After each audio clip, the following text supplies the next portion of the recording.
Welcome back to the People's Mirror. Now, if this is your first time interacting with our channel, please hit the subscribe button so that you aid in our growth, but also so that we keep updating you on what happens in the Kenyan political scene as it unfolds.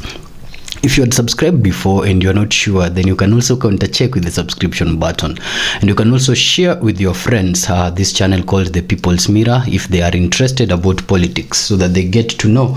about this channel, and they can also make it their channel to find information on political commentatorship as they unfold. You can also like our previous posts here, The People's Mirror, and we appreciate when you comment your thoughts below our post to see what you think of the Kenyan political situation, or even what you want us to recap that has happened and perhaps have escaped our attention here at the People's Mirror. Thank you so much, our esteemed viewers as well, for having kept it the People's Mirror for all this while that we have been here as your favorite commentatorship channel. Now let's delve into what we have prepared for you today, which is the showdown between President William Ruto and Kalonzo Musyoka in the past 24 hours. A showdown that has been boiling up for quite some time, but the people that have been actually very evident in this particular showdown have been junior officers when you look from the UDA party structure. But now it has heightened to the level where the president himself is attacking Kalonzo, and Kalonzo himself is also using political statements in the places where he is now conducting what I would not really call his political rallies, but his political activities to also address back President William Ruto. Now, as we said when we were starting this particular episode, that this particular exchange has been heating up for quite some time. Sometimes back, way back, about 3 months ago, Honorable Kindiki was quoted saying that they have actually extended an olive branch to Honorable Kalonzo and asked Kalonzo to actually work with the government. Kindiki, in his description of Kalonzo in that particular recording where he was quoted, termed Kalonzo as a very decent man and a very good man who is actually just now being put in dirt as a result of the camp that he is in, where Kindiki termed as a camp full of abuses. Now, from that particular statement, and Kindiki being the second position of President William Ruto, you would say, and a lot of people interpreted those statements of the deputy president as a move from the UDA part and the ruling party, that is the UDA party and the affiliate parties that are now in the broad-based arrangement that have formed the government, to actually woo Kalonzo and join their camp. And so it seems that this did not work, and during that particular time there were talks that were made around that particular space with individuals saying that out of Kalonzo's previous conduct, including the 207 turnover where Kalonzo left the previous camp and joined the PNU camp to become the vice president, they were kind of predicting that this would be the outplay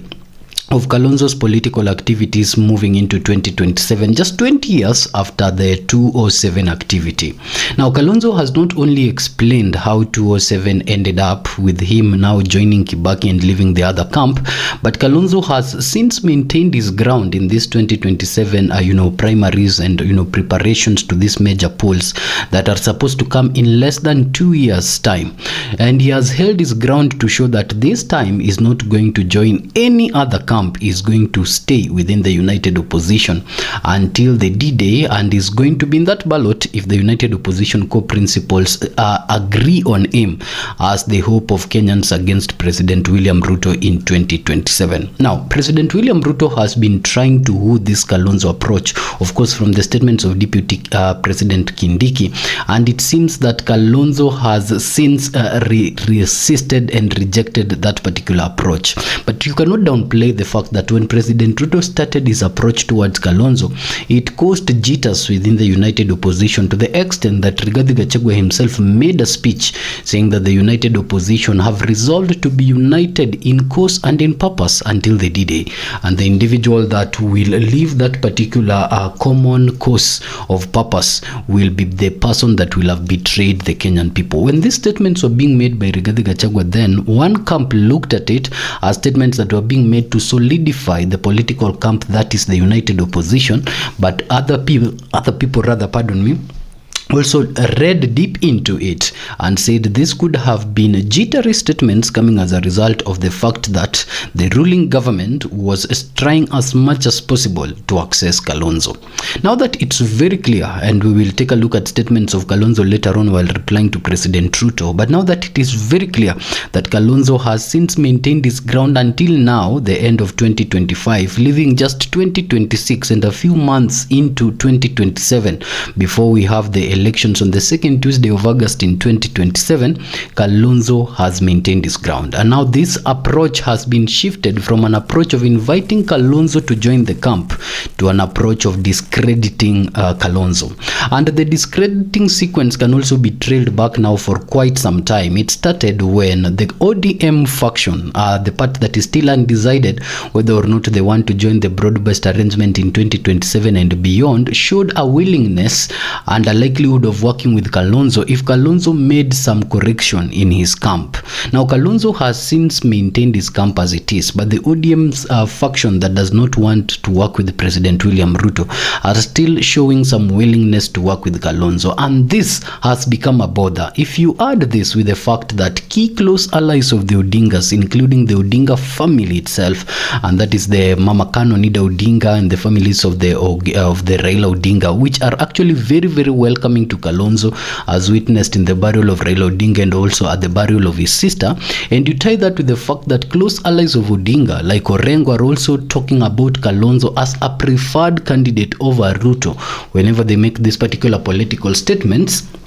the UDA party and the ruling government has now turned it to attack Kalonzo. And the first person to attack Kalonzo in this area was CS Opiyo Wandayi, who is the CS of Energy, whose statements came shortly after the Senator of Homa Bay County, Kajwang, had invited Kalonzo actually to work together with them if Kalonzo was willing to change his circles, an interpretation which was made to mean if Kalonzo was willing to cut ties with Rigathi Gachagua. And so few days after that particular statement was made in the burial of Beryl Ochieng Odinga, we saw a move by Opiyo Wandayi trying to discredit Kalonzo. And the first thing that Mr. Wandayi was talking about was the fact that Kalonzo asked for an answer and an adequate explanation of certain killings of Luo leaders, which according to Kalonzo, he feels like came from the hands of certain peoples in the government and in the state. And so while he talked about the assassination, of course, that he termed was an assassination, but rather the demise of the good General Francis Ogola, when he talked about the issues of Albert Ojwang, when he raised of all these Luo people that have died under this regime and in the previous regimes, Mr. Wandayi took it upon the podium to defend these regimes out of the accusations of Kalonzo. And Opiyo Wandayi said that Kalonzo's questions could not rather find answers within the current regime, because the answers to the questions that Kalonzo was actually asking existed in certain regimes that Kalonzo himself had served in. Now, Mr. Opiyo Wandayi was discrediting the questions or inquiry of Kalonzo to certain deaths that Kalonzo feels like came from the hands of men and not hands of God, saying that when a lot of other Luo people were killed in the 2007 and previous regimes, Kalonzo was actually serving in those governments and did not do any inquiry on those government. Of course, Opiyo Wandayi went on to discredit other members of the united opposition, including Gachagua and Eugene Wamalwa, who Eugene says did not sign the NADCO report and faked a trip to Congo while the whole time he was in Kilimani. So this was a move by Opiyo Wandayi from an individual capacity, you'd say, but now that we're looking at it in a broader sense, you'd also say from the capacity where he sits in the Kenya Kwanza arrangement of the broad-based government between the UDA and the ODM party, to discredit not only the united opposition but any person that might have been supporting Raila previously and that might now be looking at the previous relationship of Kalonzo and Raila as a solid ground to support Kalonzo moving into 2027 to change their mind about Kalonzo and support President William Ruto. Now, we thought it would end with Opiyo and I, of course, when those sentiments were made, but it seems like it's just been heightening. I'll talk about the president later, but of course, in terms of hierarchy, let me look also at other attacks that have happened in the past 48 hours that were not of high level like the president before we talk about the president. And this comes from Mudama. Mudama's statements are some of the statements that we took a look at in a bit yesterday when we were capturing the Jirongo saga. But now, in line of this particular attack, it's also very important to highlight that the attack being staged by Honorable Mudama towards Kalonzo is also based on friends of Kalonzo and not Kalonzo. And so this depicts a very strong individual who is rising up from 40 years of experience. If this was a biblical story, then you'd say from 40 years of fasting in the wilderness to a political scene that is now receptive of his ideologies after the exit of Raila Odinga, who also is served for a period of 15 years as his friend and political companion. And while this particular stage is being organized now for Kalonzo to step up on it, people are finding a problem with it, and the most immediate person they're finding a problem with is of course the circles that now Honorable Kalonzo keeps. And Mudama says that he will support Kalonzo and die with Kalonzo in 2027 if Kalonzo's ideologies keep rotating about the people, that is the Kenyan people, and not about tribal identifications. He even went ahead, and we detailed it in our previous episode, to say that Kalonzo should now seek divine intervention and prayers so that he can be informed properly through, of course, the revelation of the Lord on how a presidential seat is sought, so that if this particular revelation comes, then Kalonzo can, of course, arise to that particular position of power. Mudama even went on ahead to say that even if he was to seek this particular position in that honest position and grounding of God and fail, then he will be justified both in the face of man and God, rather than that if he sought it from a point of dividing Kenyans. And so now this attacks around Kalonzo now, when it is not about the personhood that is Kalonzo, then it's about the friends that is Kalonzo. Now, I want us to take at a very interesting look before we go on to what President Ruto said against Kalonzo, and of course how Kalonzo replied. But you'd agree with me to some extent that prior to the by-elections, the major figure that was being attacked from the United Opposition Front was of course Rigathi Gachagua, and there was very little attack on Kalonzo then. Now, the by-elections results, from the way they turned out, have since confirmed the dominance of the UDA party in certain key regions that Gachagua was controlling. And you could see that now there is a systematic change of concern from Rigathi Gachagua to the man Kalonzo that seems not to be swayed, seems not to make reckless political statements, and seems not to, just come up with ideologies or agreements with other core principles of the United Opposition without first consulting them. So this system has changed from Rigathi Gachagua's attacks to now Kalonzo's attacks, and the people that are still keeping it as an umbrella attack on the United Opposition attacks Kalonzo for associating himself with Rigathi Gachagua. Now let's take a look at what President Ruto said in Kiambu County.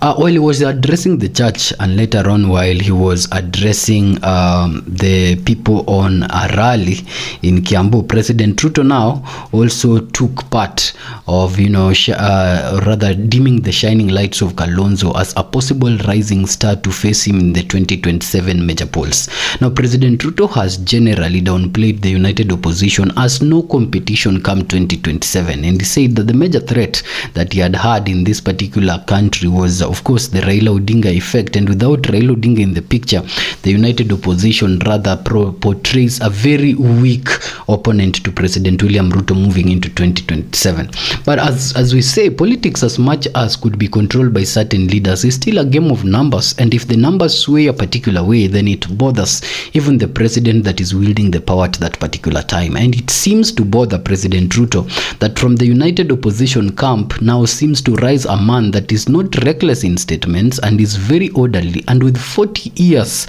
experience as a statesman, who is being popularized by both his camp as the United Opposition and by Kenyans to replace President Ruto in 2027. So much of these realizations also come from the fact that, as we said in the beginning, that the ODM faction that does not want to work with President Ruto also now seem to be supporting this particular individual, even if the ODM as an entire orange is within the broad-based arrangement. President Ruto is also aware that there are talks of deflections, not out of the ODM party itself, but generally out of these parties that form the government right now moving into 2027.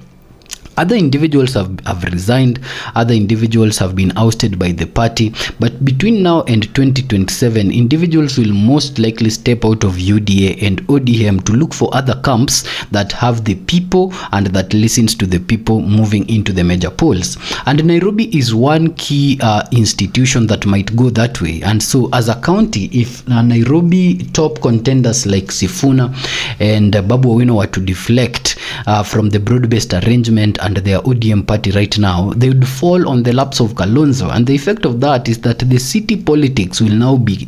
geared towards the United Opposition and not towards the UDA party. So President Ruto is aware of all these things, and is also aware of the fact that the Mbeere North results and the Malava results have since diffused the effect of Rigathi Gachagua from the point of onlookers in the United Opposition, and has somehow steered the position of Kalonzo to now the individual that is to look at from this particular camp, that is the United Opposition. And so right now that they are not attacking Gachagua, the move is to discredit Kalonzo. Now with that background, let's look at what President Ruto's attacks involved. So first, he attacks Kalonzo, saying that Kalonzo might not be believing on the Singapore success story, because sometimes back Kalonzo was quoted saying that he does not believe that Ruto can move from Kenya to Singapore without first not taking charge of the cities in Kenya and first developing them to a metropolitan state. Now President Ruto replied to this particular statement while in Kiambu, saying that Kalonzo does not believe in this particular success story because Kalonzo lacks, or rather lacked, the technical know-how while he was in power to actually develop this country. So he downplays the years that Kalonzo has served in senior positions in this country as assistant minister, as a minister, as a vice president, for not having had the know-how that Ruto has right now to change this country. And so as a result of that, he says Kalonzo is downplaying his policies because Kalonzo did not have the know-how to actually change this country. He laughs off Kalonzo's supporters, saying that Kalonzo cannot rescue them and deliver roads to them if Kalonzo himself does not have any road that is developed going to his home state. Now this is very funny because President Ruto and Kalonzo were actually very close neighbors in Koitobo's road somewhere. Both Kalonzo's home and Kalonzo's command center is just stone throw away from President Ruto's home. So unless he meant Kalonzo's homes in the rural place, and Kalonzo also had an opportunity to reply to that. He confirms to the people of Kiambu that everything that Kalonzo says is undoable is actually underway right now, and for that reason he quotes the markets that they're building in Kiambu, the roads that he intends to build in Kiambu, and the hostels that is building in Kiambu as proof of Kenya's steady movement from a third world country to a Singapore. So he says that Kalonzo has been in power for 50 years and has no brain. Akona akili hafifu, the people saying, actually to deliver a road to his home, a fact that Kalonzo of course also corrects later. Then he steps into Mudama's statements briefly and says that this particular camp does not have any particular ideologies, and the only thing that they're riding on is on tribalism to deliver this country in 2027. President Ruto now says that tribalism cannot be the main agenda, and sloganeering also cannot be an agenda, and these people need to come up with an agenda. Now what has Kalonzo said so far concerning the roads? Kalonzo has said that while he was a vice president, he actually came up with roads that connected the Ukambani and connected Kenya to Ethiopia, and so he's not aware of which road that he has not made when he was in a capacity to make road that President Ruto is referring to. And of course you remember Kindiki was also being accused at home for not having made roads, so maybe the position of of deputy presidency and making roads do not go in hand, or even if it does, it takes quite some time. And President Ruto, the same way is cutting slack for Kindiki, should cut some slack for Kalonzo on that feat. But of course, these are political statements, and Ruto is saying that Kalonzo cannot deliver roads if even is in his own backyard he has not delivered roads for the people. And Kalonzo is saying that he went beyond himself to deliver roads for his own backyard and even to connect Kenya to Ethiopia. On whether he served for 50 years and he has not delivered anything of that, he says he's only served for 40 years, and that actually just confirms the experience that he has gathered in the Kenyan political scene to steer the nation forward away from Ruto that he says is speaking of things that he's not aware of. So this particular political heat-up has begun very early ahead of 2026 and 2027, and even before the united opposition settles on their candidate, it seems like the heat between Kalonzo and Ruto is now the presidential heat moving into 2027. This is being said cautiously, noting that Matiang'i has not been public, Martha Karua has not been public, Rigathi Gachagua has not been public since their last press statement, and so it has been just leaving the scene for Kalonzo and President Ruto to face themselves head on in these Kenyan political spaces. What is Kalonzo doing right now while these attacks are coming? He is with Ndegwa somewhere called Magwirini, and he's trying to protect the people of the slums from actually being evicted by the government. Kalonzo, the presidential candidate, now says that they are trying to stop the eviction of Kenyans from slums, and they are saying that under the guise of slum upgrading and affordable housing, President Ruto's regime has put a lot of Kenyans in the cold, rendering them homeless, and making them go under very tough situations, interrupting their lives in a way that they do not know whether or not these lives will be reclaimed back. Now he says that President Ruto has put Kenya under fear, yet it is his obligation under the constitution to ensure that he puts no citizen living